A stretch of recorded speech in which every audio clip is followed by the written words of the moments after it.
Enxergando Jesus através do livro de João 2. Glória a Deus. Abre a tua Bíblia aí. Quero motivar os irmãos a você trazer caneta, papel, para você ir anotando. Ou faça isso também no seu celular, amém? Né? Mas o melhor ainda é que você escreva. Enfim, se fizer no celular, peço que você coloque no silencioso, tá? Para você não ficar recebendo notificação de WhatsApp, Telegram, e-mail, Instagram, enfim. Glória a Deus. Vamos lá então. Enxergando Jesus através de João. João 1:43, nós paramos no 42, semana passada. Vamos lá. No dia imediato, resolveu Jesus partir para a Galileia e encontrou Filipe, a quem disse. Perceba que quem encontrou Filipe foi Jesus. Amém?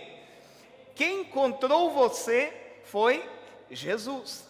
Quem aceitou você foi Jesus. Mas é muito comum, né? A gente falar, eu aceitei Jesus. Tá? Tal dia eu me encontrei com Jesus. Mas isso não é a verdade. A verdade é que Ele se colocou no seu caminho.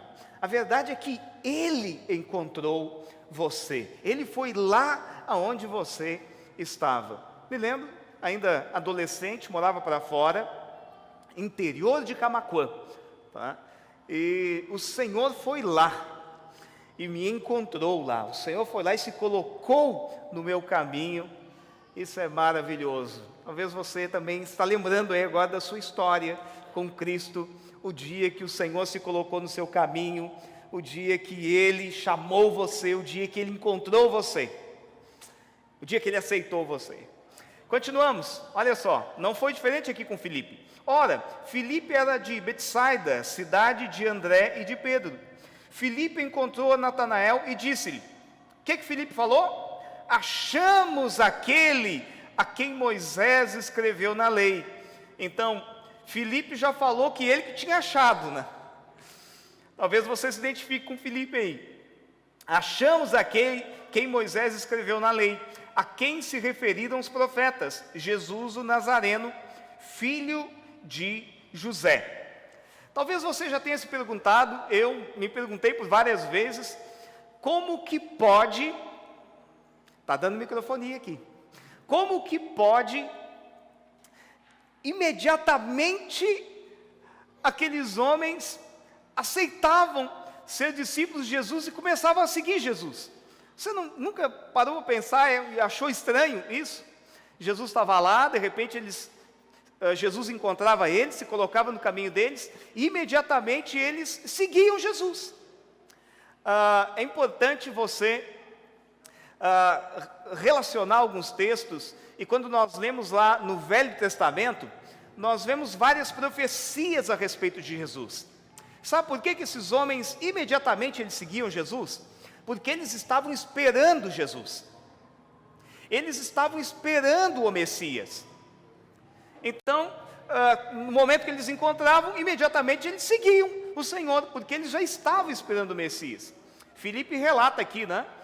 Jesus, o Nazareno, filho de José, a quem Moisés escreveu lá na lei.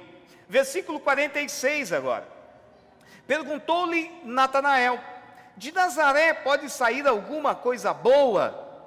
Respondeu-lhe Filipe, vem e vê. Então, olha só, o Evangelho, ele, apesar que nós estamos aqui fazendo um estudo, mas eu tenho motivado você a não encarar apenas com estudo, mas como um alimento espiritual para a sua vida. Porque o Evangelho não foi feito para você estudar apenas, ele foi feito para você viver. Então, olha só, eu não sei se você já fez essa experiência, mas quero motivar você a fazer. Pegue alguém dançando e coloque a música no mudo. E continue vendo aquela pessoa dançar. Você vai ver o quanto que é estranho, tá? Então, da mesma forma, ninguém pode entender a sua dança se não está ouvindo a sua música, a música que você está ouvindo. O que eu quero dizer? Às vezes você quer explicar o Evangelho, às vezes você quer explicar tantas coisas para aquele que não teve uma experiência ainda com o Espírito de Deus, para aquele que ainda não tem uma experiência com o Evangelho. Mas eu vou dizer uma coisa para você, isso é em vão. É em vão. Você precisa levar essa pessoa a ter uma experiência pessoal com Jesus, uma experiência de novo nascimento, em primeiro lugar. Foi o que Natanael fez aqui. Então, que Natanael perguntou, né? De Nazaré pode sair alguma coisa boa? O que Filipe falou para ele? Vem e vê. Vem e experimenta.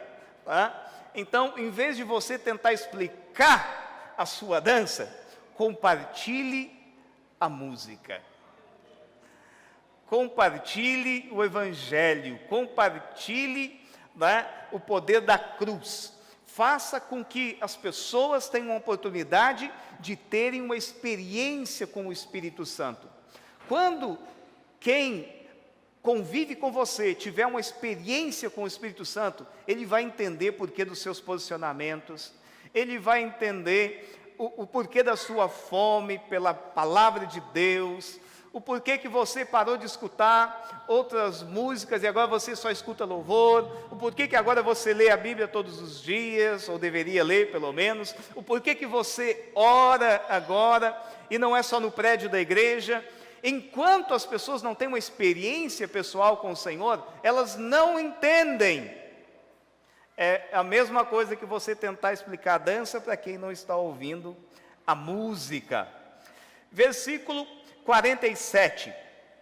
Jesus viu Natanael aproximando-se e disse a seu respeito: eis um verdadeiro israelita, a quem não há dolo. Jesus aqui está fluindo num dom que chama-se palavra de conhecimento. Jesus flui duas vezes aqui nesse dom. Então, eis um verdadeiro israelita a quem não há dolo. Perguntou-lhe Natanael: de onde me conheces? Respondeu-lhe Jesus: antes de Filipe te achar, eu te vi quando estava debaixo da figueira. Aqui é o dom, né? A palavra de conhecimento. Então exclamou Natanael: mestre, tu és o Filho de Deus, tu és o Rei de Israel. Ao que lhe respondeu Jesus: porque te disse que te vi debaixo da figueira, crês? Pois maiores coisas você verá. Então, Jesus flui aqui, né, na palavra de conhecimento, e Natanael, ele creu, por causa que Jesus falou que tinha visto ele debaixo de uma figueira, e Jesus não tinha como saber disso. Então, o que eu posso aprender aqui? O que nós podemos aprender aqui?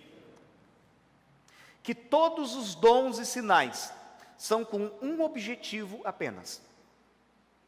Qual é? Revelar a Cristo Jesus. Revelar a Cristo Jesus. Sim, é para edificação da igreja também. Mas, em última análise, os dons, os sinais, eles precisam revelar a Cristo. Lembra que eu mencionei aqui no culto passado que você é uma placa sinalizando para Jesus? Que eu sou uma placa sinalizando para Jesus? Então, quando você flui em algum dom, seja de cura, seja de palavra de conhecimento, seja o dom que for, ele sempre deve funcionar para revelar a Cristo Jesus para outras pessoas. E foi exatamente o que aconteceu aqui com Natanael. E o último versículo do capítulo 1, que é o versículo 51, diz assim: e acrescentou: em verdade te digo, que vereis o céu aberto, e anjos de Deus subindo e descendo sobre o Filho do Homem. O Senhor está fazendo aqui uma referência a Gênesis 28, 12. Essa é o versículo que Jesus está se referindo aqui, que diz assim: e sonhou, está falando de Jacó, eis posta na terra uma escada cujo topo atingia o céu, e os anjos de Deus subiam e desciam por ela. O que Jesus está dizendo aqui para Natanael? Natanael, lembra da escada que Jacó sonhou, que Jacó viu, que anjos subiam e desciam, essa escada que fazia ligação entre o céu e a terra? Essa escada sou eu. Essa escada é o Filho do Homem. Lembra a respeito que Jesus tabernaculou? Amém? Os irmãos lembram dessa expressão? Que depois que o homem pecou, o céu e a terra ficaram separados. Então Deus arrumou um espacinho na terra para ele habitar. Primeiro o tabernáculo, depois o templo. Deus habitava lá. Agora em Cristo Jesus, Cristo trouxe o céu novamente para a terra. E agora Jesus é essa ligação entre céu e terra. É o que Jesus está dizendo aqui de outra forma, usando outra passagem para Natanael. Eu sou essa escada que traz o céu para a terra. Agora é possível o céu estar na terra novamente, através do Filho do Homem. Aleluia! Glória a Deus! Você está em Cristo, amém? Então agora você é esse lugar aonde Deus agora habita na terra agora. Oh, aleluia, você é a habitação do Senhor. Eu e você, como corpo de Cristo, somos a habitação de Deus agora na terra. Aleluia, tudo isso por causa de Cristo, por causa do sacrifício dele. Agora vamos entrar no capítulo 2. Aleluia. Vamos lá. 3 dias depois, houve um casamento em Caná da Galileia.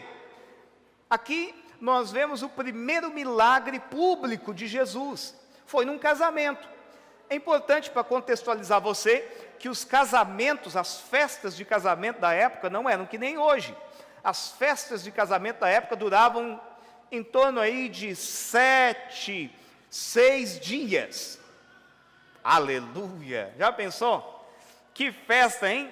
7 dias de festa, casamento. Amém? Vamos continuar então aqui.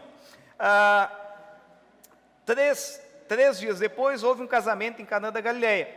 Achando-se ali a mãe de Jesus, Jesus também foi convidado com os seus discípulos para o casamento. Versículo 3 e 4. Tendo acabado o vinho, a mãe de Jesus lhe disse: eles não têm mais vinho. Oh, irmãos, misericórdia, hein? Mas Jesus lhe disse: mulher, que tenho eu contigo? Ainda não é chegada a minha hora. 2 coisas aqui. Primeiro, que Jesus está deixando bem claro aqui a quem ele deve obediência. O Senhor está quebrando aqui com todo o nepotismo. É a mãe de Jesus, então Jesus vai dar um jeitinho. Não, o Senhor está deixando claro aqui, tá? Que ele obedece somente ao Pai, que ele veio fazer a vontade do Pai. Segundo lugar, isso aqui é algo horrível que está acontecendo aqui. Por quê? Porque aqueles jovens, eles já começariam a vida de casado deles debaixo de um vexame. Por quê? Porque vinho era algo muito importante no casamento. É como você fazer uma festa de aniversário e não ter Coca-Cola, irmão. Entendeu? Imagina você fazer uma festa de aniversário e você chegar lá e dizer só tem água. Como que as crianças e até os pais das crianças vão olhar para você? Só água? Você já começou mal. Entende? Então aqui era mais sério ainda desse exemplo que eu estou dando para você da Coca-Cola. Era desonroso para os convidados faltar o vinho. Então, é algo bem sério que está acontecendo aqui. Tá? Continuamos. Versículo 5 agora. Então, Maria, né, falou aos serventes: fazei tudo o que ele vos disser. Oh, aleluia! Só pode dizer isso quem confia. Maria foi lá, foi interceder por esse casal, tá? Para Jesus disse: mulher, que tens comigo, não é chegada a minha hora ainda. Maria volta para os servos, e o que Maria diz?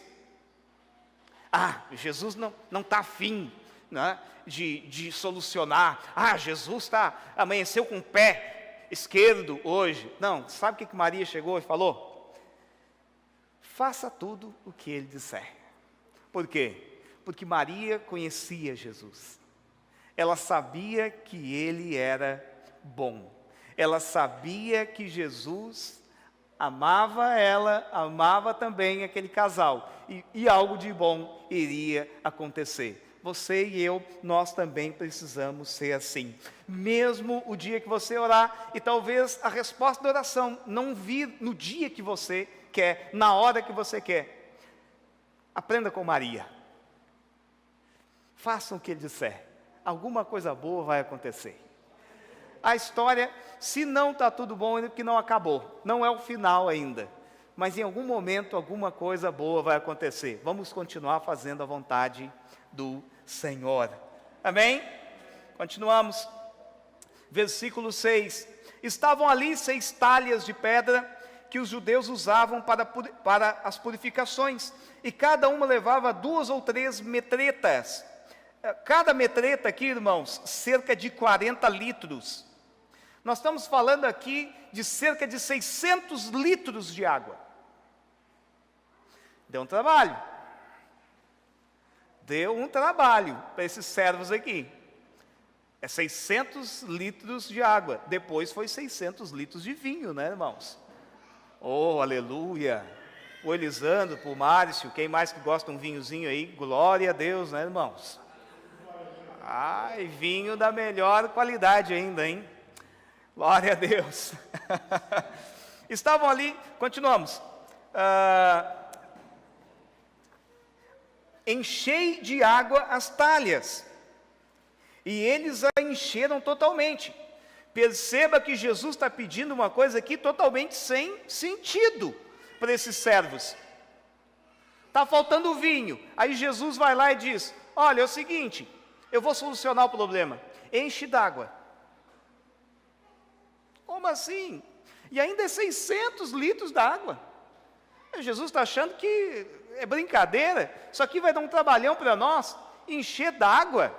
Mas aqueles servos foram lá e encheram. Muitas vezes Deus pode pedir coisas para você que não fazem muito sentido. Faça. Faça.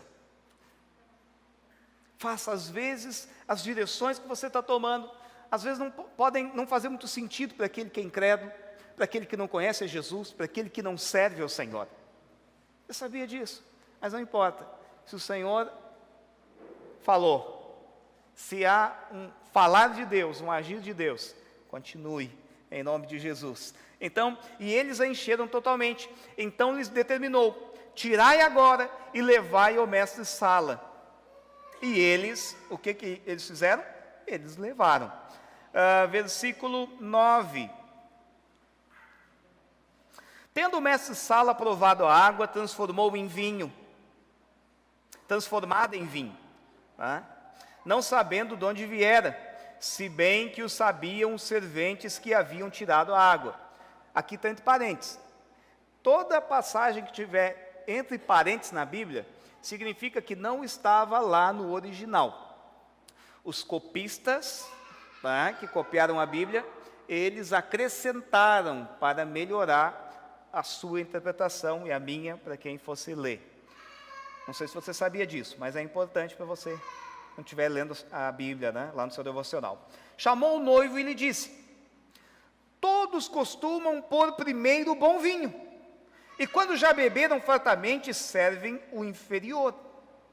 Então, aqui, nós temos um casamento de ponta-cabeças. O seu casamento tem que ser de ponta-cabeças também. Amém? Por quê?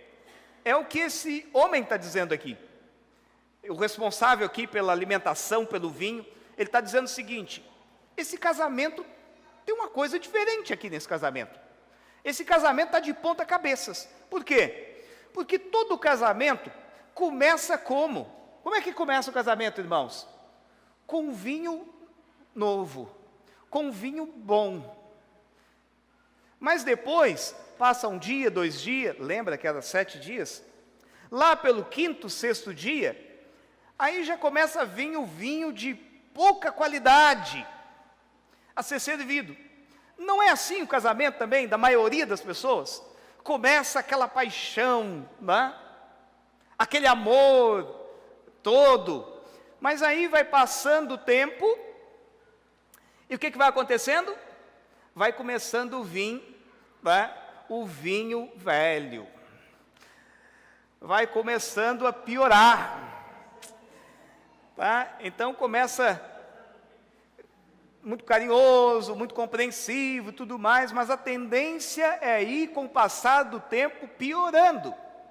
Mas nesse casamento aqui, nós temos um casamento aqui de ponta cabeças, foi o contrário dos outros casamentos. Assim é o meu e o seu casamento em nome de Jesus. Cada vez vai melhorar mais, não vai piorar não, vai melhorar, porque o casamento que Jesus está é um casamento de ponta cabeças. Eu quero compartilhar rapidamente 4 fatores que eu considero fundamentais para você ter um casamento de ponta cabeças. Primeiro deles, convide Jesus para o seu casamento. A primeira coisa. Que casal inteligente esse casal aqui. Por quê? Estavam fazendo a lista de convidados. Quem foi um dos primeiros convidados? Jesus. Ao convidar Jesus, Jesus tem que estar no nosso casamento. Jesus tem que estar na nossa festa. Convide Jesus para o seu casamento. Convide Jesus para fazer parte dessa relação. Que Ele seja honrado nesse casamento. Que Ele seja glorificado nessa família. Que as pessoas não precisam vir aqui no prédio para conhecer Jesus. Basta elas irem lá na sua casa. Basta elas irem lá na sua família. Amém, irmãos? Cada casa uma extensão, ou melhor ainda, uma expressão da igreja.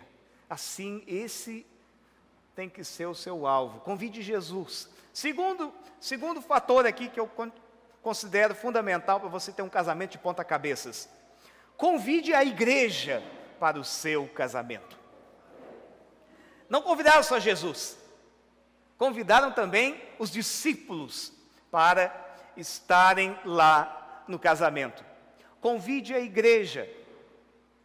Cerque-se de pessoas cheias do Espírito de Deus. Cerque-se de irmãos cheios da vida de Deus. E a sua família vai ser abençoada. Tenha pessoas que amam a Jesus. Pessoas que, só pelo fato de você estar com elas, você é despertado a buscar mais de Deus. É gerado em você fome e sede por mais de Deus. Permita que pessoas tenham voz no seu casamento. Casais que você honra, casais que você considera que eles falem na vida de vocês. Amém? Então convide a igreja para fazer parte do seu casamento. Hoje, cada dia mais, né, nós temos pessoas que têm levado ao extremo algumas verdades, e isso me assusta, porque tem gente, se eu e a minha família somos igreja, então eu não preciso ir mais no culto, então eu não preciso ir mais na igreja. Aí quando confrontados, fulano, você não tem ido mais nos cultos, não tem ido mais, você não congrega mais, não precisa, agora estou investindo na minha família. Porque a minha família é igreja também, eu, meus filhos, meus esposos. Que conversa do inferno é essa, irmãos? Fuja de gente assim. Convide a igreja para fazer parte do seu casamento. O dia que o dia mal chegar na vida desse casal, eles vão recorrer a quem? Eles vão pedir conselho para os filhos? Você entendeu? Quem é que fala na vida desse casal? Quem é que intercede por eles? Que é o terceiro fundamento aqui que eu acho muito importante. Convide intercessores para o seu casamento. O que aconteceu? Maria estava sabendo, Maria fazia parte dos bastidores daquele casamento. Por quê? Maria sabia que tinha acabado o vinho. Então o que ela foi fazer? Ela foi lá diante de Jesus interceder por aquele casamento. Tenha intercessores pelo seu casamento. Tem casal que se fecha e ninguém sabe dos bastidores daquele casal. Isso aqui é uma palavra principalmente para os homens, porque os homens é que resistem a abrir as necessidades, as fragilidades do casamento. E às vezes a esposa quer abrir, quer compartilhar, quer pedir que alguém ajude, que alguém interceda. Vamos compartilhar com o pastor? Não fala, não precisa, vamos resolver nós. Não faça isso. Um casamento de ponta cabeças, ele tem intercessores. Você não tem que abrir a sua intimidade para todo mundo.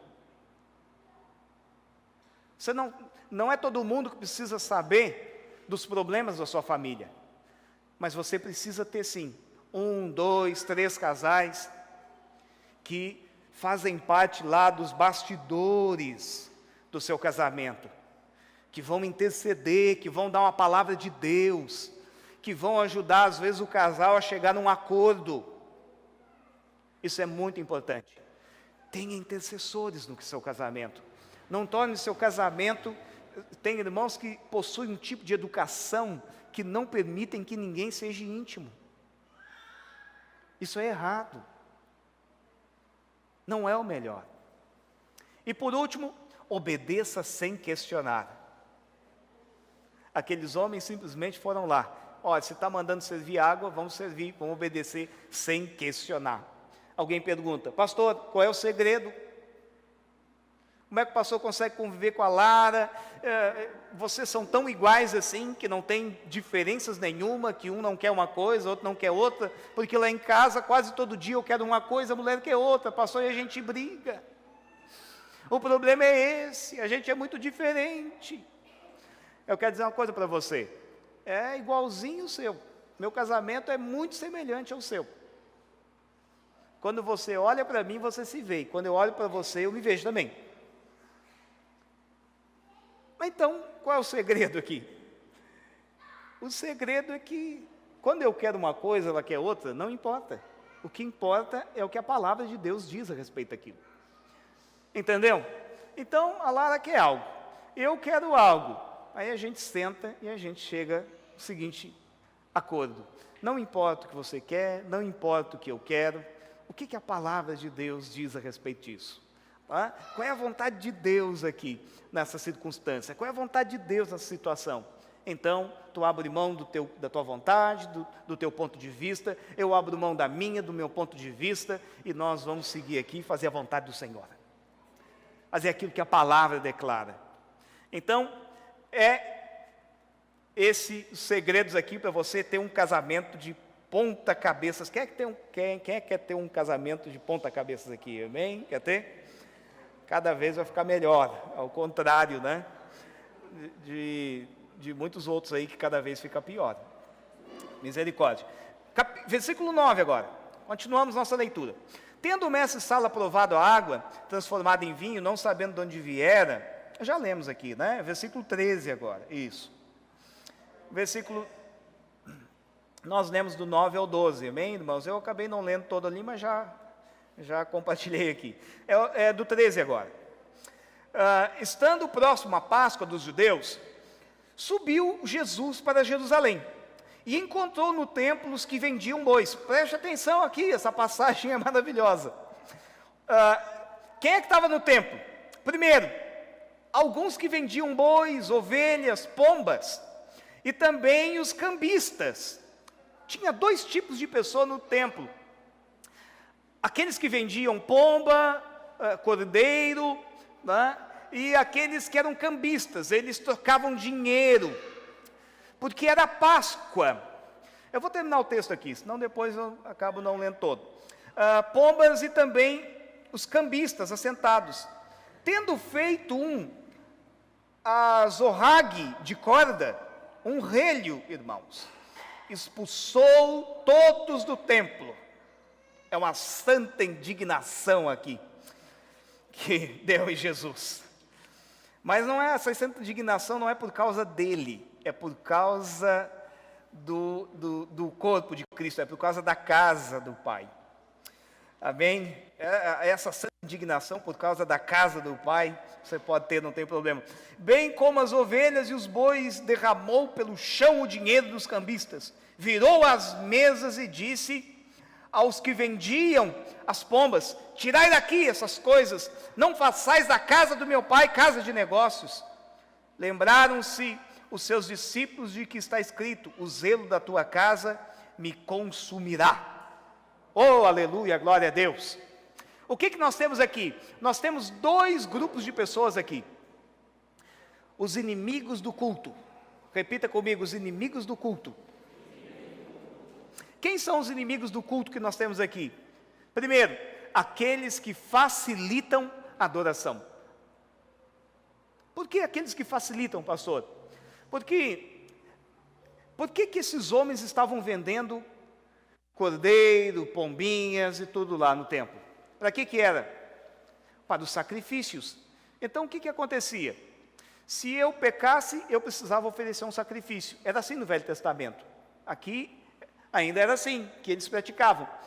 Então eu tinha que criar um cordeiro, ou eu tinha que, porque esse cordeiro precisava ser perfeito, ou uma pombinha, dependendo do pecado, se não fosse um pecado muito grave, mas eu precisava cuidar daquela pomba, ela precisava ser perfeita, porque senão o sacrifício não ia ser aceito.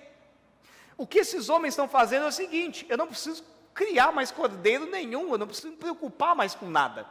Eu simplesmente chego lá no templo, compro um cordeiro lá, compro uma pombinha, vou lá e ofereço o meu sacrifício. Aqueles que facilitam a adoração, esses são inimigos do culto. Tem gente assim hoje.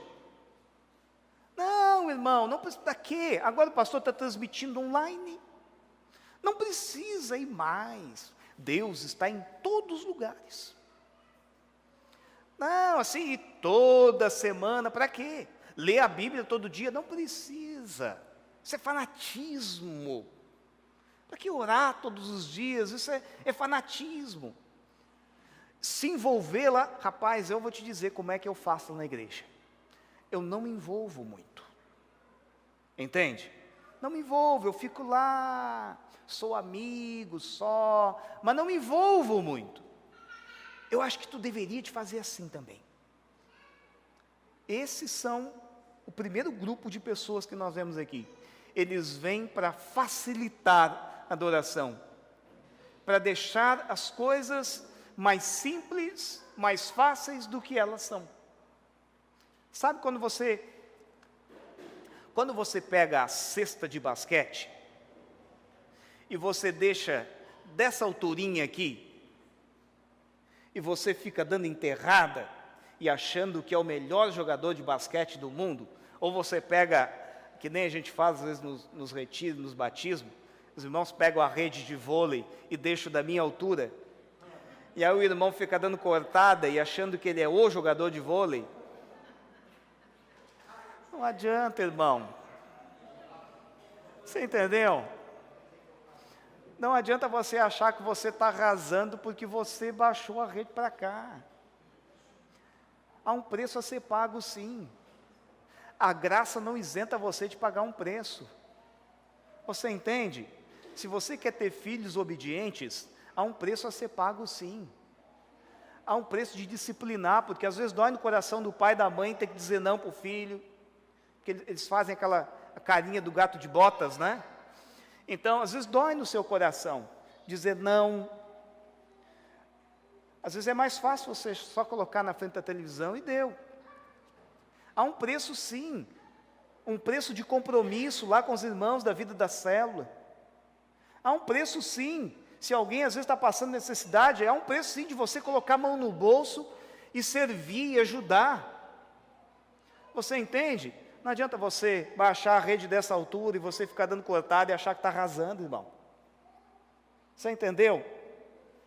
aquilo que o Espírito Santo, esse preço nem é eu que dou para você, é o Espírito de Deus que dá.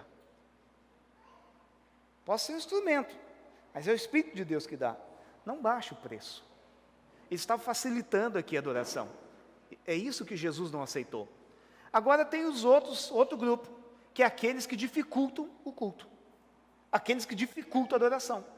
Então vinha gente de tudo que era lugar na Páscoa para onde? Para Jerusalém.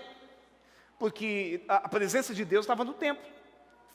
Então vinha gente de tudo que é lugar e vinha várias moedas, estavam ali. E aí estavam ali os cambistas. E os cambistas faziam a conversão ali, né? Só que eles cobravam juros altíssimos. O que eles estavam fazendo? Eles estavam dificultando o culto. Esse aqui é o outro extremo. É aqueles que estão sempre dificultando o seu acesso a Deus. Tem gente que está sempre dificultando, dizendo, mas não sei, tu diz que está sendo cheio do Espírito Santo, mas tu ainda tem isso aqui, né? O que adianta tu ir lá no culto se tu brigou no meio da semana? Sabe aquelas pessoas que estão sempre dificultando o seu acesso a Deus? Estão sempre colocando uma condição para você ser perdoado, para você ser cheio do Espírito. Sempre há uma condição. Aí você faz um jejum. Não, mas teu jejum não vale. Não vale porque tu está lavando o rosto, está te escovando, então o jejum verdadeiro não pode nem escovar. Ele está sempre dificultando. Aí você diz, irmão, agora eu fui levantado como líder de treinamento, vou ser líder de célula. Mas irmão, pensa bem. Não é bem assim, hein? Olha que eu já conheci uns quantos que entraram nessa ilha e depois desviaram. Ele está sempre dificultando. Esse é outro grupo que nós temos aqui, que o Senhor expulsou eles do templo. Então, são os inimigos do culto que nós temos aqui. Uns facilitavam o culto, mas outros impediam, né, o acesso, impediam a adoração. Não caia, né, na conversa de nenhum desses. Amém? Glória a Deus. Então, João, agora 2,18. Aleluia. Diz assim, perguntaram-lhe, pois, os judeus, que sinal nos mostras para fazer dessas coisas? Jesus lhe respondeu, destruí esse santuário, e em 3 dias o reconstruirei. Replicaram os judeus, em 46 anos foi edificado esse santuário, e tu em 3 dias o levantarás. Ele, porém, se referia ao santuário do seu corpo. O que Jesus está relacionando aqui de novo? O que era o santuário? Era o lugar da habitação de Deus. Então, os judeus, até para orar, eles precisavam se voltar para o templo. Porque a presença de Deus estava no templo. Era aquele lugar ali, em especial, que Deus habitava. E Jesus está dizendo o que agora aqui para os judeus? Vocês estão vendo esse templo aí? Eu serei esse lugar de acesso agora da presença de Deus. Não vai ser no templo mais agora, ninguém vai precisar se voltar mais para o templo. Se alguém quiser ter acesso à presença de Deus, vai ter que se voltar para mim a partir de agora. Vai ter que crer, vai ter que confessar em mim a partir de agora. Eu sou o caminho. Eu sou agora, eu vou tabernacular agora no meio de vocês. É o que o Senhor está dizendo aqui. Ele porém, se referia ao santuário do seu corpo. Quando, pois, Jesus ressuscitou dentre os mortos, lembraram-se os seus discípulos de que ele dissera isso, e creram na Escritura e na palavra de Deus. Versículo 23. Estando ele em Jerusalém, durante a festa da Páscoa, muitos vendo os sinais que ele fazia, creram no seu nome.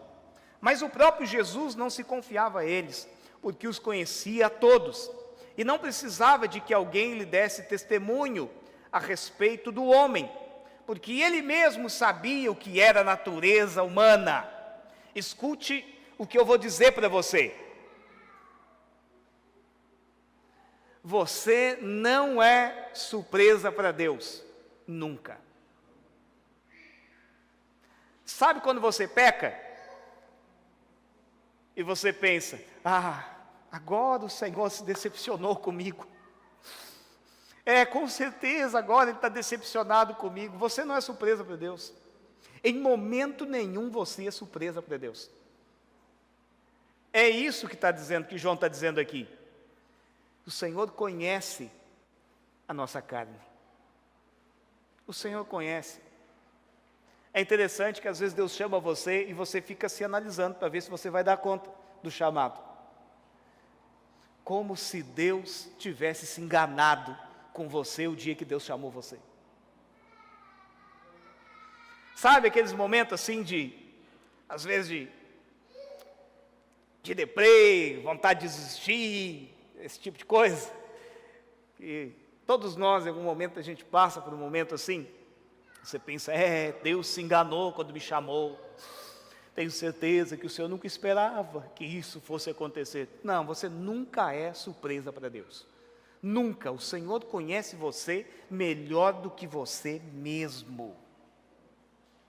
Sabia disso? Ele conhece você melhor do que você. Cada fiozinho da sua cabeça, até quantos fios de cabelo você tem na cabeça, Ele sabe. Nós precisamos contemplar o Senhor, irmãos, porque Deus vê coisas em nós que você não vê.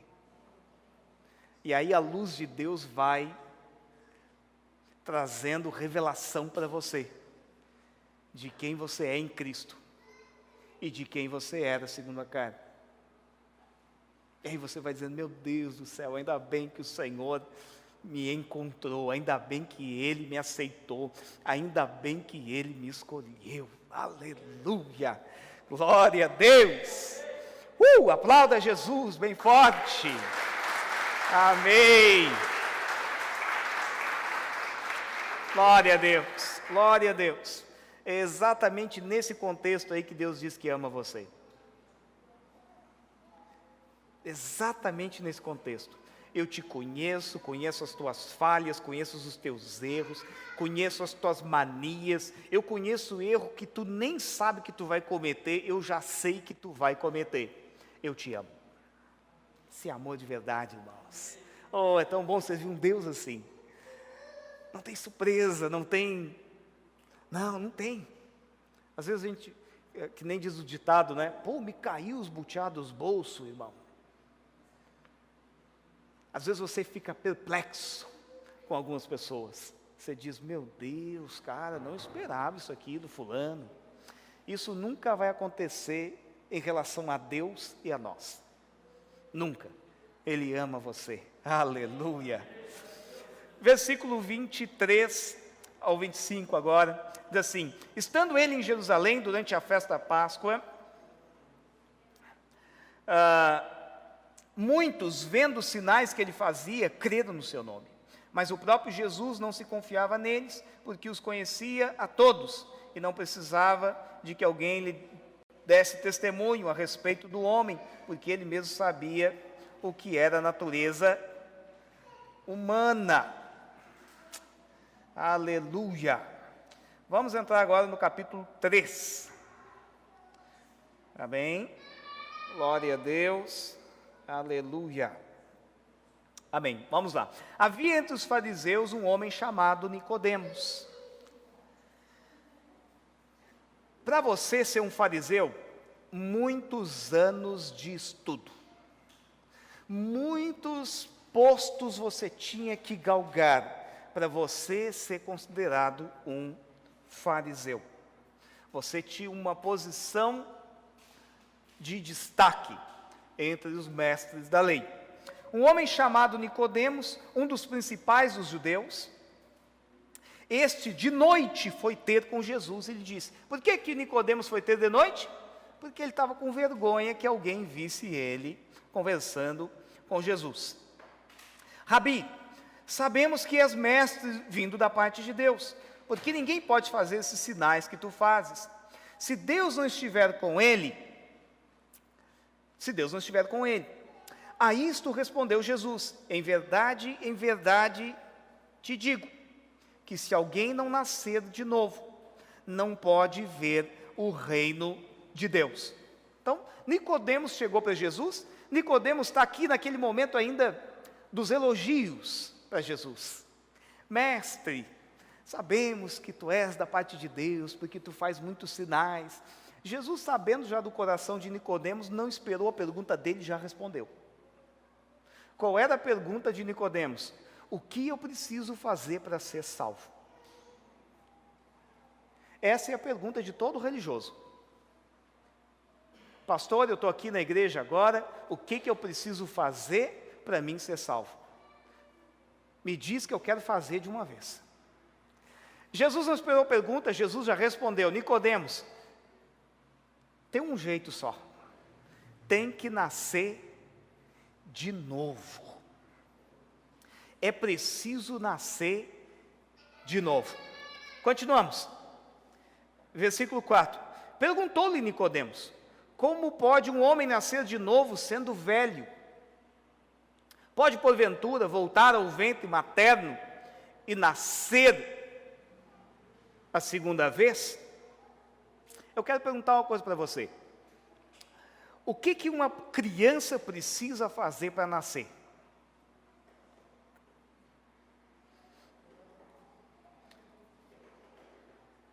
Nada.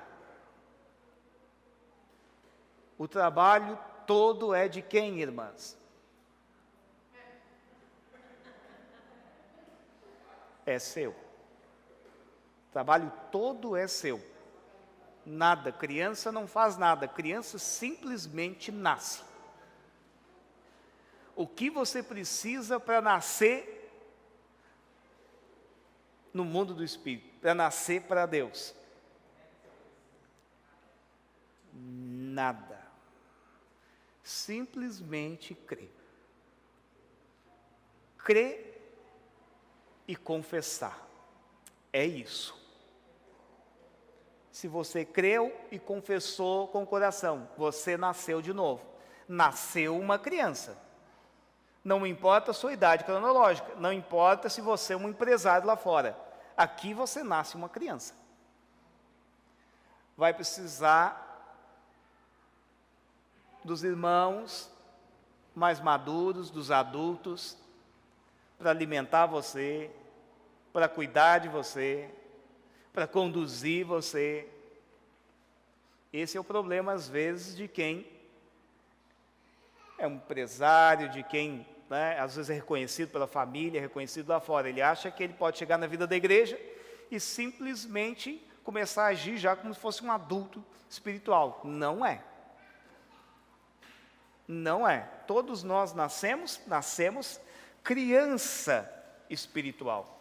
Sabe que é justamente nessa área que a nossa carne quer rejeitar o Evangelho. Por quê? Porque você quer fazer algo para nascer de novo. É isso que Nicodemos está dizendo aqui. Eu não acredito que Nicodemos está pensando aqui que tinha que voltar para o ventre da mãe. Nicodemos era um homem inteligente, Nicodemos era um homem estudado. Ele simplesmente seguiu o raciocínio de Jesus. Nicodemos não está dando uma de bobalhão aqui. Será como é que eu vou voltar lá para dentro do ventre da minha mãe? Não, Nicodemos ele está dizendo aqui, Senhor, é muito simples. Eu quero saber o que eu tenho que fazer. Eu estou cumprindo todos os mandamentos. É isso que Nicodemos queria que Jesus dissesse para ele. Nicodemos, tem que cumprir os mandamentos, tu tem que te comportar bem, tu tem que fazer isso, tu tem que fazer aquilo, Nicodemos. Depois, Nicodemos, tu tem que viver não sei quantos anos assim, tudo mais. Se Jesus dissesse isso para Nicodemos, Nicodemos ia ficar bem feliz. Você entendeu? Jesus disse para Nicodemos: nasce de novo, Nicodemos. Tem que nascer de novo. Imagina uma prostituta que ouve isso. Que maravilha, tem solução para a minha vida. Imagina alguém que viveu uma vida de pecado, uma vida roubando, uma vida mentindo, uma vida trapaceando todo mundo. Quando ele ouve isso, tem que nascer de novo. E aí nasceu de novo, zerou a conta, é nova criatura. Quando uma prostituta, quando alguém todo errado ouve isso, ele diz: tem solução para a minha vida, tem solução para a minha história. Jesus disse que eu posso nascer de novo, Jesus disse que eu posso ter uma nova vida, que eu posso ter uma vida diferente, aleluia. Mas agora imagina um religioso ouvindo isso,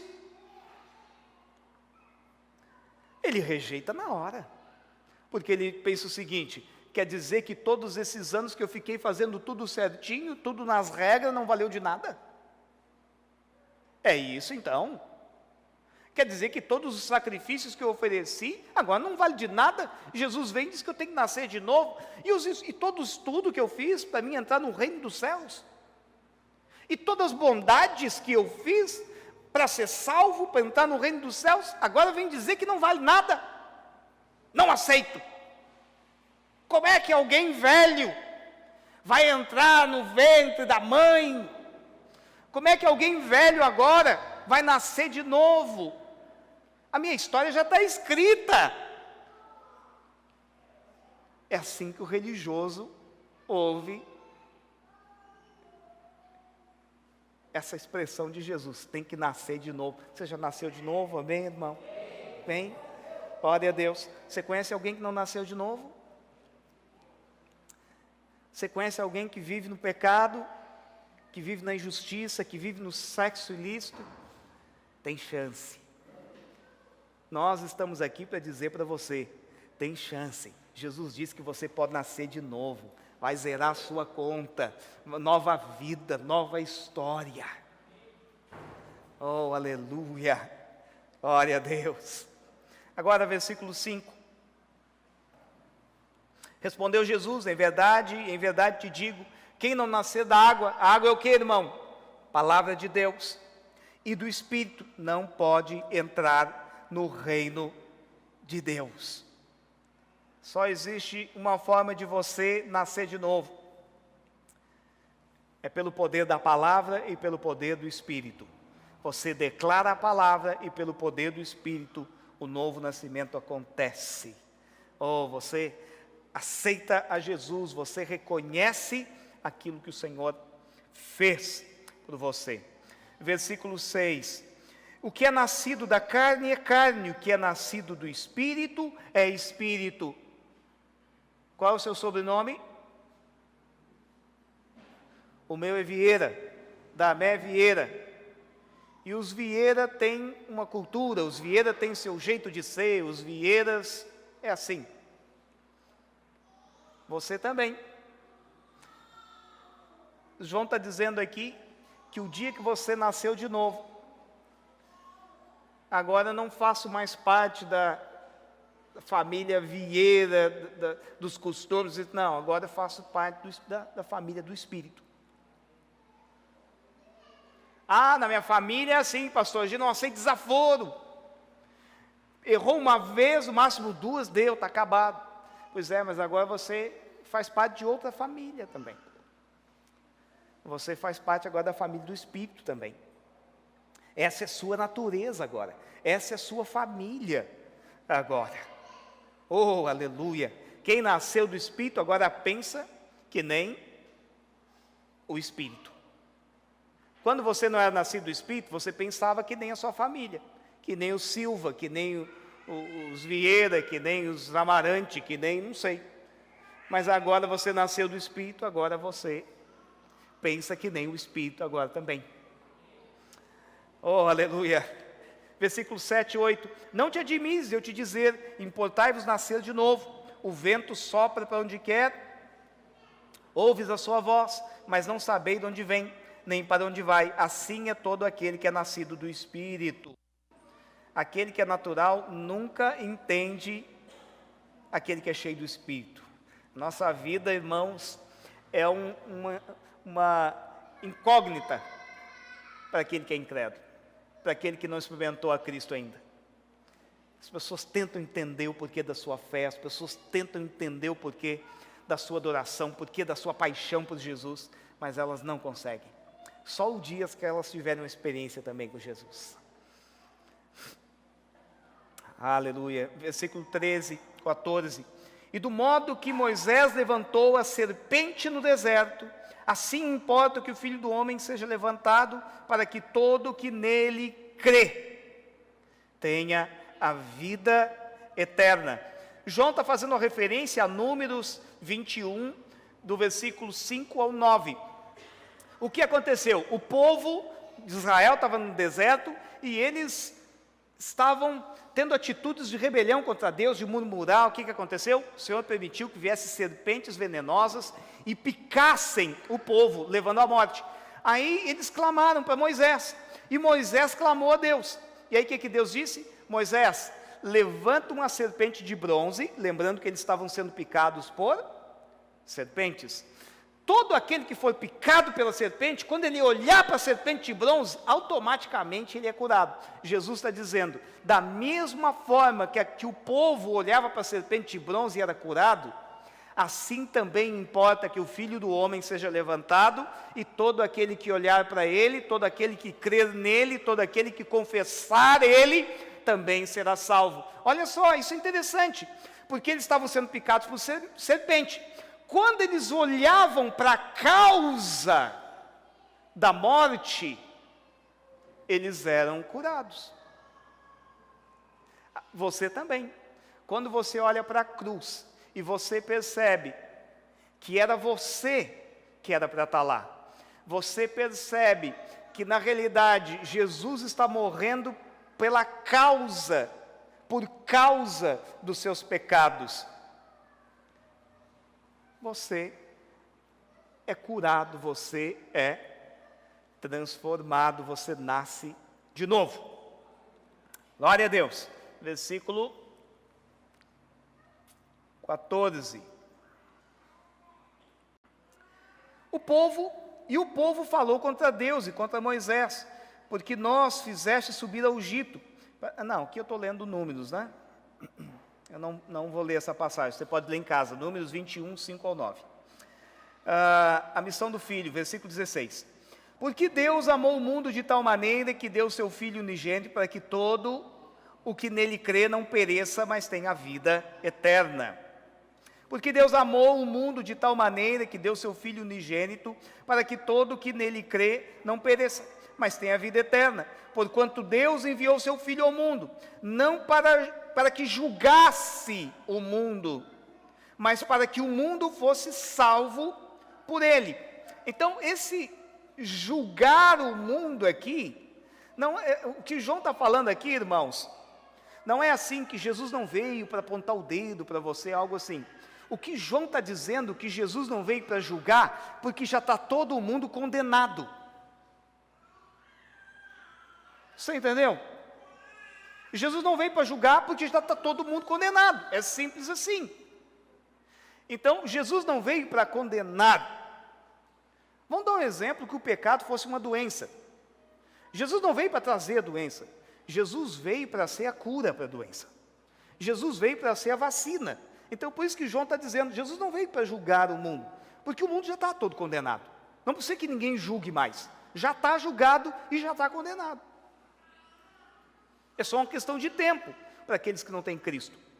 Então, Jesus ele veio para ser a cura para o pecado, para trazer o perdão do pecado.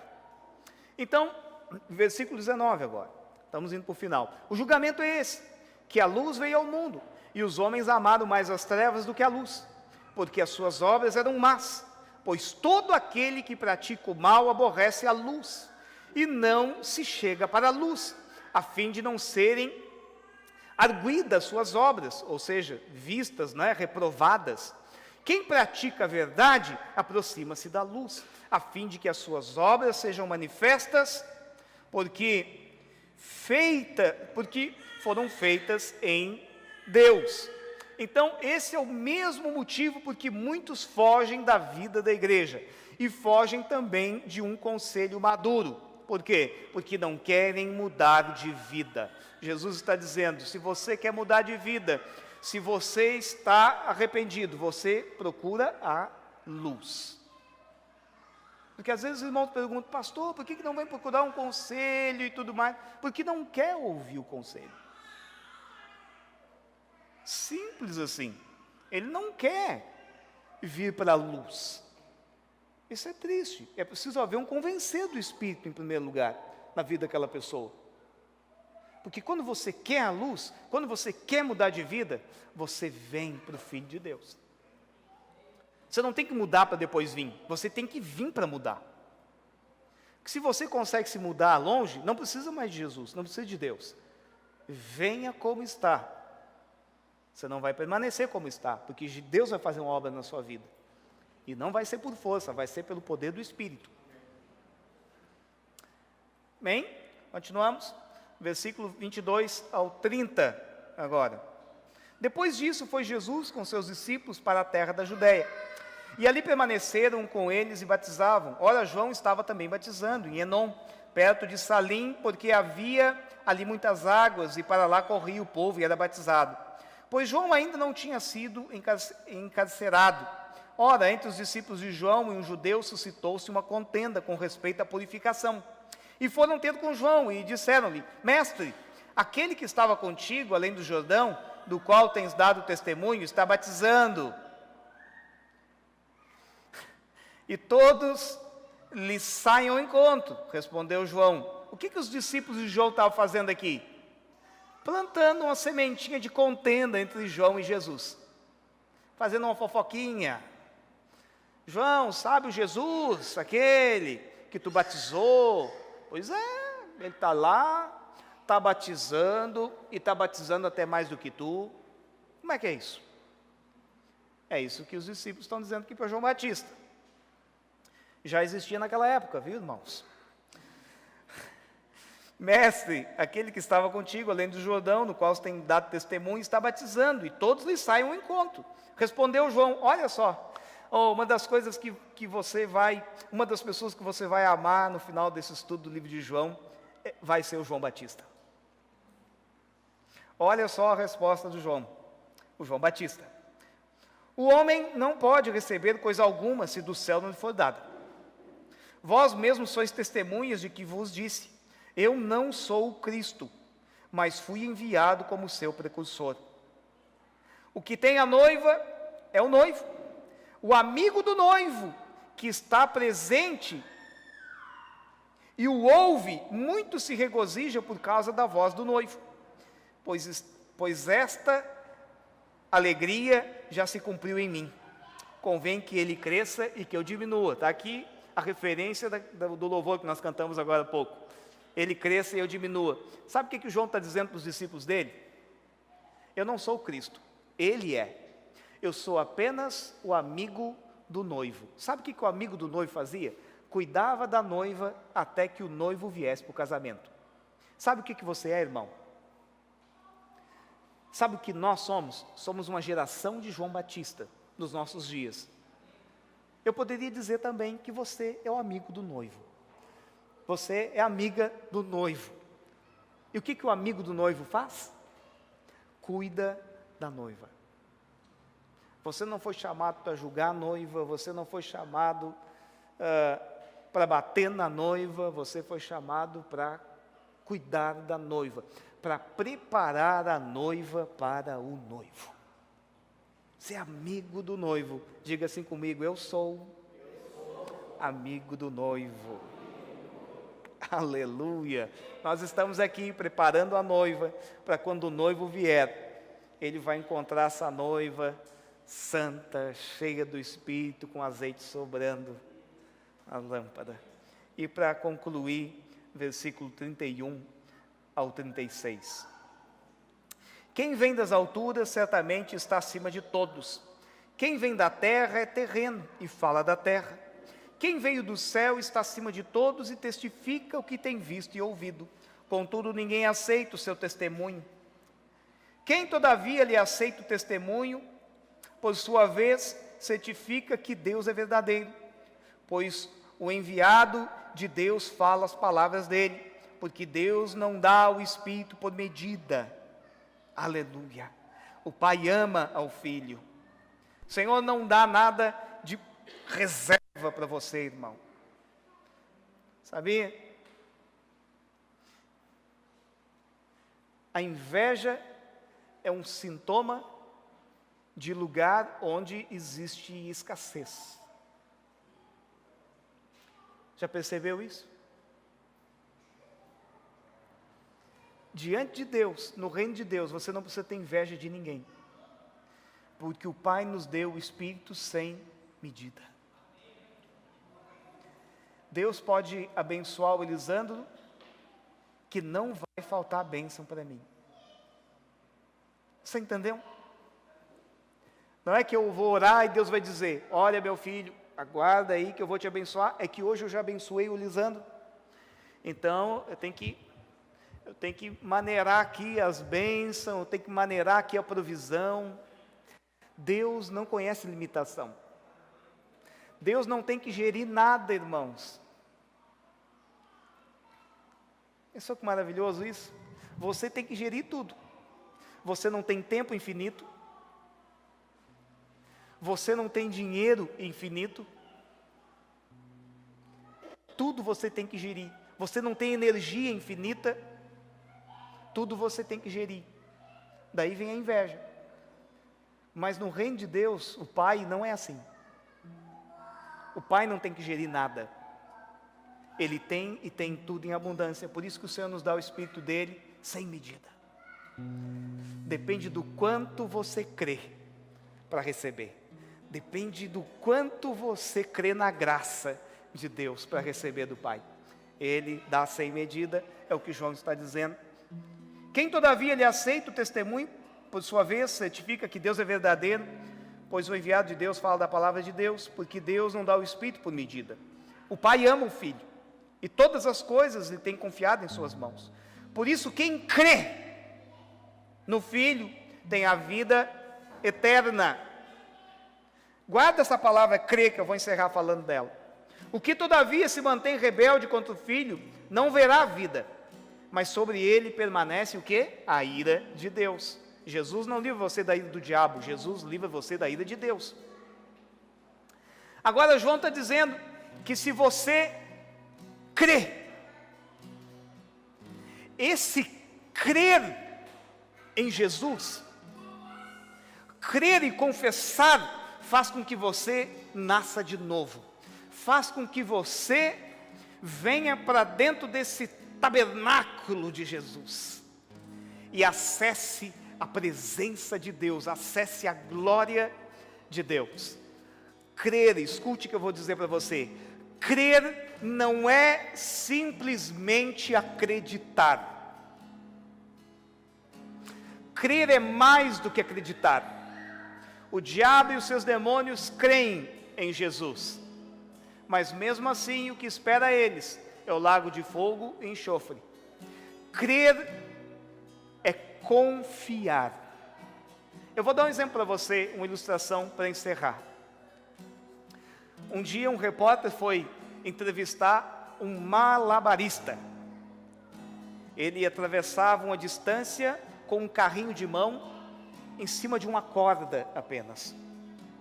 Então ele pegava o carrinho e ia se equilibrar e ia com o carrinho.